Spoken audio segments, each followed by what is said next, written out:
அக்ரிகோல்டுக்கான ஒரு கீவேர்டு என்னன்னு கேட்டீங்கன்னா ஸ்பைருலினா. ஸ்பைருலினா எடுக்கிறோம். ஸ்பைருலினா எடுக்கிறது நமக்கு என்ன மாதிரியான பெனிஃபிட்ஸ் இருக்கு? ஒன்னு இம்யூனிட்டி, நோய் எதிர்ப்பு சக்தியை அதிகப்படுத்தும். ரெண்டாவது பிளட் சர்க்குலேஷனை நமக்கு இம்ப்ரூவ் பண்ணும். பொதுவாகவே நமக்கு அந்த ஸ்ட்ரெஸ் லெவல்ஸை கண்ட்ரோல் பண்ணி நமக்கு ஒரு ஃபிட்னஸ், ஒரு எனர்ஜி இதெல்லாமே கொடுக்கக்கூடியது ஸ்பைருலினா.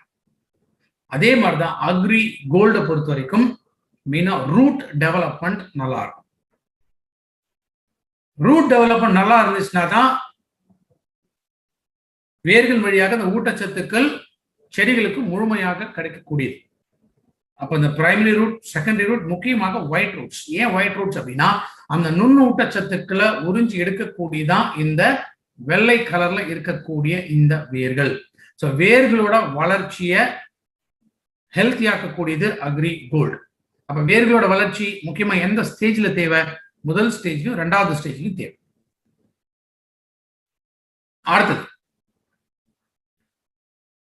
அந்த பழங்கள், காய்களோ பழங்களோ அது கம்ப்ளீட்டா முழு வளர்ச்சியை அது அடையணுமா, அதற்கும் அக்ரி கோல்டு தேவை. அப்ப 3வது 4வது ஸ்டேஜ்ல கூட கொடுக்கலாம். ஸோ அக்ரி கோல்டு மட்டுமே ஜெனரலா 2, 3, 4 இந்த ஸ்டேஜஸ்ல நம்ம பயன்படுத்தலாம்.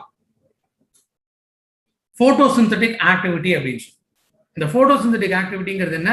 செடிகள் அதோட உணவுகளை அதுவே தயாரிக்கிறது தான், குளோரோஃபில் உதவியோட.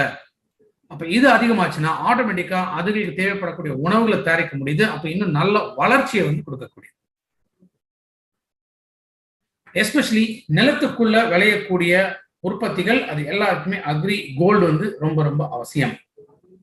அக்ரி கோல்டு ஸ்ப்ரே அப்ளிகேஷன்ஸ் கொடுக்குறோமா, தென் 20 கிராம் 15 லிட்டர் டேங்க்ல மிக்ஸ் பண்ணி ஒரு 20ல இருந்து 30 நாட்கள் வரைக்கும் வளர்ந்துருக்கு. அதாவது நம்ம விதை விதைச்சு அதுல இருந்து துளிர் விட்டு கொஞ்சம் கொஞ்சமா வளர ஆரம்பிக்கக்கூடிய 20ல இருந்து 30 நாட்கள் இருந்துச்சுன்னா,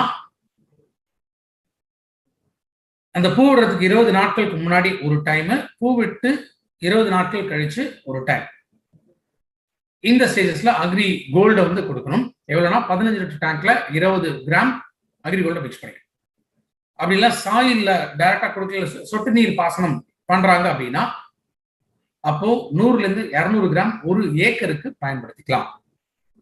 இதுதான் அக்ரி கோல்டு.